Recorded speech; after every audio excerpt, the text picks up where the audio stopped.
ನಮಸ್ಕಾರ ಸ್ನೇಹಿತರೆ, ನಾನು ನಿಮ್ಮ ಪ್ರೀತಿಯ ಜಯ ಕರ್ನಾಟಕ ರವಿ. ಇವತ್ತೊಂದು ಏನು ಇವತ್ತು ಒಂದು ಗ್ಯಾಸ್ ಗೀಸರ್ ಬಗ್ಗೆ ನಿಮ್ಗೆ ತಿಳಿಸ್ಕೊಳ್ಳೋಣ ಅಂತ ವಿಡಿಯೋ ಮಾಡ್ತಾ ಇದೀನಿ. ಗ್ಯಾಸ್ ಗೀಸರ್ ಅಲ್ಲಿ ಇಂಪಾರ್ಟೆಂಟ್ ಸೇಫ್ಟಿ ಫ್ಯೂಚರ್ಸ್ ಏನೇನ್ ಮಾಡ್ಬೇಕು, ನಾವು ಹೇಗೆ ಹೇಗೆ ಯೂಸ್ ಮಾಡ್ಬೇಕು, ಏನ್ ಮಾಡ್ಬೇಕು ಏನ್ ಮಾಡಬಾರ್ದು ಅನ್ನೋದನ್ನ ಈ ವಿಡಿಯೋದಲ್ಲಿ ನಿಮ್ಗೆ ನಾನು ತಿಳಿಸ್ಕೊಡ್ತೀನಿ. ಬನ್ನಿ. ಇದೆಯಲ್ಲ, ಇದು ಆರೆಂಜ್ ಪೈಪ್ ಏನಾಗುತ್ತೆ, ನೀರ್ ಬಿದ್ದಿ ಅಥವಾ ಹಂಗೆ ಆ ಕಡೆ ಈ ಕಡೆ ನೀವು ಐಟಮ್ ಎತ್ತಿಕ್ಬೇಕಾದ್ರೆ ಸ್ವಲ್ಪ ಶೇಕೇಜ್ ಆಗಿ ಏನಾಗುತ್ತೆ, ಲೂಸ್ ಆಗೋ ಚಾನ್ಸಸ್ ಜಾಸ್ತಿ ಇರುತ್ತೆ. ನೀವು ಇಲ್ಲಿ ಏನೇ ಕ್ಲಿಂಪ್ ಏನೇ ಹಾಕಿದ್ರು ಕೂಡ 100% ಬೇಕಾದ್ರೆ ನಿಮ್ ಮನೆಗಳಲ್ಲಿ ಹೋಗಿ ಚೆಕ್ ಮಾಡ್ಕೊಳ್ಳಿ, ಲೂಸ್ ಆಗೋ ಚಾನ್ಸಸ್ ತುಂಬಾ ಇರುತ್ತೆ. ದಯವಿಟ್ಟು ಗ್ಯಾಸ್ ಗೀಸರ್ ಅಲ್ಲಿ ನೀವು ಇದನ್ನ ಅವಾಗ ಚೆಕ್ ಮಾಡ್ಕೊಂತಾ ಇರ್ಬೇಕು. ಬನ್ನಿ ತೋರಿಸ್ತೀನಿ. ತಾಂಬರ ಬಂದಿ ಇದಿರುತ್ತಲ್ಲ, ಇದು ನೋಡಿ ಇಷ್ಟು ಲೂಸ್ ಆಗ್ಬಿಟ್ಟಿರುತ್ತೆ. ಇದನ್ನ ನೀವು ಒಳಗಡೆ ವಾಷರ್ ಕನ್ಫರ್ಮ್ ಮಾಡ್ಕೋಬೇಕು. ವಾಷರ್ ಇರ್ಲೇಬೇಕು. ಈ ವಾಷರ್ ಕಾಣಿಸ್ತಾ ಇದೆ ನೋಡಿ, ಈ ವಾಷರ್ ತುಂಬಾ ಇಂಪಾರ್ಟೆಂಟ್. ವಾಷರ್ ಇದ್ದಾಗ ನೀವು ಅವಾಗ ಈ ಪೈಪ್ ಹಾಕಿರೋರು ಆದಷ್ಟು ಈ ಪೈಪ್ ಬೇಡ. ನಾನು ಯಾವ ಪೈಪ್ ಹಾಕ್ಬೇಕು ಅಂತ ತೋರಿಸ್ತೀನಿ ನಿಮ್ಗೆ. ಆದಷ್ಟು ಈ ಪೈಪ್ ಯೂಸ್ ಮಾಡಕ್ ಹೋಗ್ಬೇಡಿ. ಈ ಪೈಪ್ ಬದಲು ಇಲ್ಲಿದೆ ನೋಡಿ, ಕಾಣಿಸ್ತಿದೆಲ್ಲ ಈ ಪೈಪ್. ಇದು PVC ಪೈಪು. ಬಟ್ ಏನು ಹೆದರ್ಕೊಳ್ಳೋಂಥದ್ದು ಏನಿಲ್ಲ, ಬಾಳಿಕೆ ಬರುತ್ತೆ, ಏನ್ ಸಮಸ್ಯೆ ಇಲ್ಲ. ಚಾಕಲ್ಲಿ ನೀವೆಲ್ಲ ಸೆಂಟ್ರಲ್ ಏನಾದ್ರು ಕುಯ್ದ್ರೆ ಮಾತ್ರ ಇದು ನಿಮ್ಗೆ ಡ್ಯಾಮೇಜ್ ಆಗೋದು. ಒನ್ ಟೈಮ್ ಕುಯ್ದ್ಬಿಟ್ಟು ಸ್ವಲ್ಪ ಬಿಸಿ ಮಾಡಿ ಇದನ್ನ ಹಾಕಿದ್ರೆ, ಕ್ಲಾಂಪ್ ಹಾಕಿ ಟೈಟ್ ಮಾಡ್ಬಿಟ್ರೆ ಏನು ಸಮಸ್ಯೆ ಇರಲ್ಲ. ಯಾಕೆಂದ್ರೆ ಲೈಟ್ ವೇಟ್ ಇರುತ್ತೆ, ಜಗ್ಗಲ್ಲ, ಕೆಳಗಡೆ ಡೌನ್ ಬೀಳಲ್ಲ, ನಿಮ್ಗೆ ಭಾರ ಬೀಳಲ್ಲ. ಇದ್ರ ಮೇಲೆ ನೀರು ಬಿದ್ರೂ ಸ್ಮೂತ್ ಆಗಿ ಹೋಗುತ್ತಲ್ವಾ, ಅದರಿಂದ ಇದೇನ್ ಭಾರ ಆಗಲ್ಲ. ಆದಷ್ಟು ಇದನ್ನ ಯೂಸ್ ಮಾಡಿ ಅಂತ ನಿಮ್ಗೆ ಎಲ್ಲರಿಗೂ ನಾನು ರೆಫರ್ ಮಾಡ್ತೀನಿ. ಆದಷ್ಟು ಆರೆಂಜ್ ಇದ್ ಬೇಡ. ಏನಕ್ಕೆ ಗೀಸರ್ಗೆ ಮಾತ್ರ. ಅಡಿಗೆ ಮನೆಗೆ ಇದನ್ನ ಹಾಕ್ಲೇಬೇಕು. ಇದನ್ನ ಹಾಕ್ಬಿಟ್ಟಿದ್ರೆ ಅಡಿಗೆ ಮನೆಗೆ ಇದು ಡೇಂಜರ್. ಇದು ಬಂದು ಗ್ಯಾಸ್ ಗೀಸರ್ಗೆ ಅಲ್ಲ, ಗ್ಯಾಸ್ ಗೀಸರ್ಗೆ ಸರಿಯಲ್ಲ. ಇದು ಸಮಸ್ಯೆಗಳು ನಾವು ಕಣ್ಣಾರ ನೋಡಿದ ಪ್ರಾಬ್ಲಮ್ ನಿಮ್ಗೆ ನಾನು ಹೇಳ್ತಾ ಇದೀನಿ. ಅದು ನನ್ನ ಅನುಭವದ ಮಾತು, ಬೇರೆಯವ್ರದ್ದು ನನಗೆ ಗೊತ್ತಿಲ್ಲ. ಇದು ನನ್ನ ಅನುಭವ, ನನ್ನ ಅನಿಸಿಕೆ ಏನಂದ್ರೆ ಈ ಪೈಪ್ ಯೂಸ್ ಮಾಡಿ, PVC ಪೈಪ್. ಇದಕ್ಕಿಂತ ಇದೆ ಬೆಲೆ ಕಡಿಮೆ, ಬಟ್ ಇದು ನಿಮ್ಗೆ ಒಳ್ಳೇದೇನೆ. ಸರಿನಾ?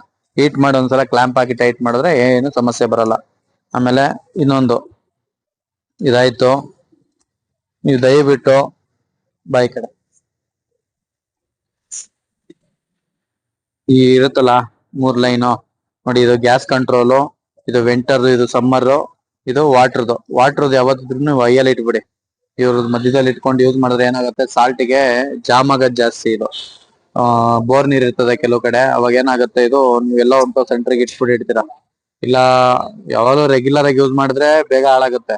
ಇದನ್ನ ಐಗೆ ಇಟ್ಬಿಡಿ, ಮ್ಯಾಕ್ಸಿಮಮ್ ಅಲ್ಲಿ ಇಟ್ಬಿಡಿ. ಇದು ನೀವು ಫುಲ್ ಈ ಕಡೆ ಲೆಫ್ಟಿಗೆ, ಅಲ್ಲಿ ಏನಾರ ಬರ್ದಿರ್ಲಿ, ನೀವು ಲೆಫ್ಟಿಗೆ ಇಟ್ಬಿಡಿ, ನೀರ್ ಪ್ರೆಸರ್ ಆಗೇ ಬರ್ಲಿ. ಇದು ಗ್ಯಾಸ್ ಅಲ್ಲಿ ನೀವು ಕಂಟ್ರೋಲ್ ಮಾಡ್ಕೊಳ್ಳಿ. ಜಾಸ್ತಿ ಬೇಕಾ ಜಾಸ್ತಿ ಮಾಡ್ಕೊಳ್ಳಿ, ಕಮ್ಮಿ ಬೇಕಾ ಕಮ್ಮಿ ಮಾಡ್ಕೊಳ್ಳಿ. ನಿಮ್ಗೆ ಹಂಗೂನು ಅದು ಬಿಸಿ ತುಂಬಾ ತಣ್ಣಗೆ ಬರ್ತಾ ಇದೆ ಅಂತ ಏನಾದ್ರು ಇದ್ರೆ, ಗ್ಯಾಸ್ ಜಾಸ್ತಿ ಮಾಡಿನೂ ಬಿಸಿ ತಣ್ಣಗ್ ಬರ್ತಾ ಇದೆ ಅಂದ್ರೆ ಬೇಕಾದ್ರೆ ಮಾತ್ರ ನೀರ್ ಏನಾದ್ರು ನಿಮ್ಮನೇಲಿ ಪ್ರೆಸರ್ ಜಾಸ್ತಿ ಇದ್ರೆ ಮಾತ್ರ ಇದನ್ನ ನೀವು ಹೆಚ್ಚು ಕಮ್ಮಿ ಮಾಡ್ಕೊಳ್ಳಿ. ಇದನ್ನ ಇಲ್ಲ ನಲ್ಲಿ ಅಡ್ಜಸ್ಟ್ಮೆಂಟ್ ಮಾಡ್ಕೊಳ್ಳಿಕ್ಕೆ ಪ್ರಯತ್ನ ಪಡಿ ಆದಷ್ಟು. ಓಕೆನಾ? ಇದಾದ್ಮೇಲೆ ಇದು ವೆಂಟರ್ ಬಂದು ನಿಮ್ಗೆ, ಇದು ಬಂದು ಚಳಿಗಾಲದಲ್ಲಿ ಚಳಿಗಾಲ, ತುಂಬಾ ಚಳಿಗಾಲ ಇದ್ದಾಗ ಬಿಸಿ ಜಾಸ್ತಿ ಬರುತ್ತೆ. 3 ಲೈನ್ ಇರುತ್ತೆ ಬರ್ನರ್ ಅಲ್ಲಿ, ಆ 3 ಲೈನ್ ಉರಿಯುತ್ತೆ ವೆಂಟರ್.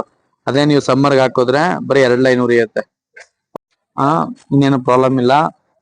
ಸೇಫ್ಟಿ ಯೂಸ್ ಮಾಡಿ. ಆಮೇಲೆ ನೀವು ಪ್ರತಿ ಮನೇಲಿ ನಾ ಎಲ್ಲಾರ್ಗು ಹೇಳೋದು ಒಂದೇ ವಿಚಾರ, ದಯವಿಟ್ಟು ನೀವು ಮನೆಗಳಲ್ಲಿ ಮಕ್ಕಳು ಮರಿ ಇರ್ತವೆ, ಹೆಣ್ಮಕ್ಳೇ ಆಗ್ಲಿ ಗಂಡ್ಮಕ್ಳೇ ಆಗ್ಲಿ, ದಯವಿಟ್ಟು ನೀರ್ನ ಬಕೆಟ್ಗೆ ತುಂಬಿಕೊಂಡು ಸ್ನಾನ ಮಾಡಿ.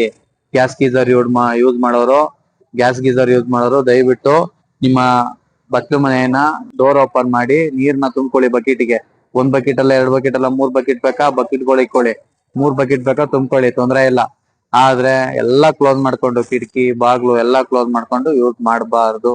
ಆಮೇಲೆ ಅದೇನ ಹೇಳದ್ನಲ್ಲ, ದಯವಿಟ್ಟು ನೀವು ಡೋರ್ ಓಪನ್ ಮಾಡಿ ಆದಷ್ಟು ಸ್ನಾನ ಮಾಡ್ಕೊಳ್ಳಿ, ನೀರ್ ತುಂಬಿಕೊಳ್ಳಿ. ಇಲ್ಲ ನೀರ್ ತುಂಬ್ಕೊಂಡು ಸ್ನಾನ ಮಾಡ್ಕೊಳ್ಳಿ. ಇಲ್ಲ ಸ್ನಾನ ನೀವು ಹಂಗೆ ಮಾಡ್ಕೋಬೇಕು ಅಂದ್ರೆ ಕಿಟಕಿ ಓಪನ್ ಇರ್ಬೇಕು, ಗಾಳಿ ಇರ್ಬೇಕು. ಕಿಟಕಿಲಿ ಗಾಳಿ ಬರಲ್ಲ, ಸುತ್ತಮುತ್ತ ಎಲ್ಲ ಬಿಲ್ಡಿಂಗ್ ಇದೆ ಅಂದ್ರೆ ದಯವಿಟ್ಟು ನೀವು ಡೋರ್ ಓಪನ್ ಮಾಡಿ ಸ್ನಾನ ಮಾಡ್ಕೊಳ್ಳಿ, ಮೇನ್ ಡೋರ್ ಕ್ಲೋಸ್ ಮಾಡ್ಕೊಳ್ಳಿ ನಿಮ್ಮ ಮನೆಗಳಲ್ಲೇ. ಇಲ್ಲ ಸುಮ್ನೆ ಸಮಸ್ಯೆ ಮಾಡ್ಕೊಂಬೇಡಿ. ಗ್ಯಾಸ್ ಗೀಸರ್ ಅಲ್ಲಿ ತುಂಬಾ ಜನ ಜೀವಗಳೋಗಿದೆ. ನಾನು ನಿಮಗೆ ಭಯ ಪಡಿಸ್ತಾ ಇಲ್ಲ, ಸೇಫ್ಟಿ ಬಗ್ಗೆ ಎಚ್ಚರಿಕೆ ಕೊಡ್ತಾ ಇದ್ದೀನಿ. ನೀವೇನೇ ಇರ್ಲಿ, ಒಂದ್ 3 ಬಕೆಟ್ 2 ಬಕೆಟ್ ಇಟ್ಕೊಳ್ಳಿ, ಬಕೆಟ್ ತುಂಬಿಸ್ಕೊಳ್ಳಿ, ಆಮೇಲೆ ಸ್ನಾನ ಮಾಡಿ. ಗ್ಯಾಸ್ ಗೀಸರ್ ತುಂಬಾ ಒಳ್ಳೇದು. ತುಂಬಾ ಇನ್ನೊಂದು ಏನಂದ್ರೆ, ಮಳೆಗಾಲದಲ್ಲಂತೂ ಎಸ್ಪೆಷಲಿ ಓಪನ್ ಇರ್ಲೇಬೇಕು. ನೀವು ಇಷ್ಟು ವರ್ಷದಿಂದ ಯೂಸ್ ಮಾಡ್ತಾ ಇದೀನಿ ಏನೂ ಆಗಿಲ್ಲ ಅಂತೆಲ್ಲ ಯೂಸ್ ಮಾಡ್ಕೋಬೇಡಿ. ಹಣ ಬರ ಸರಿ ಇಲ್ಲ ಅಂದ್ರೆ ಯಾರೇನು ಮಾಡಕ್ಕಾಗಲ್ಲ.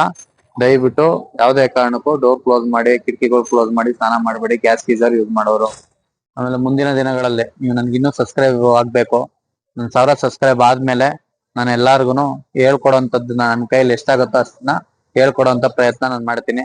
ಗ್ಯಾಸ್ ಗೀಸರ್ ಆಗ್ಲಿ, ಮಿಕ್ಸಿ ಆಗ್ಲಿ, ಅಪ್ಲಯನ್ಸಸ್ ಪೂರ್ತಿ ನಮ್ಮ ಕೆಲವು ಹೊಸಬ್ರುಗಳಿಗೆ ಕಲಿಯೋ ಇಂಟ್ರೆಸ್ಟ್ ಇರೋರಿಗೆ ನಾನು ಹೇಳ್ಕೊಡೋಂತ ಪ್ರಯತ್ನ ನಾನು ಮಾಡ್ತೀನಿ. ನನ್ನ ಎಕ್ಸ್ಪೀರಿಯನ್ಸ್ ನಾನು ಇನ್ನೊಬ್ರಿಗೆ ಹೇಳ್ಕೊಡಕ್ಕೆ ಪ್ರಯತ್ನ ಪಡ್ತೀನಿ. ಇನ್ನು ಸ್ವಲ್ಪ ಇದೊಂದು 1000 ಸಬ್ಸ್ಕ್ರೈಬ್ ಕಂಪ್ಲೀಟ್ ಆದ್ಮೇಲೆ ನನಗೆ ಗ್ಯಾಸ್ ಗೀಸರ್ನ A to Z ರೆಡಿ ಮಾಡೋದನ್ನ ಕೂಡ ನಾನು ನಿಮ್ಗೆ ಹೇಳ್ಕೊಡ್ತೀನಿ. ಸ್ನೇಹಿತರೆ, ದಯವಿಟ್ಟು ನಮ್ಮ ಚಾನಲ್ನ ಸಬ್ಸ್ಕ್ರೈಬ್ ಮಾಡ್ಕೊಳ್ಳಿ. ಇನ್ನೂ ಹೆಚ್ಚಿನ ವಿಡಿಯೋನ ಮಾಡ್ಲಿಕ್ಕೆ ನಮ್ಗೆ ಪ್ರೋತ್ಸಾಹ ಕೊಡಿ, ಸಪೋರ್ಟ್ ಮಾಡಿ. ಧನ್ಯವಾದ.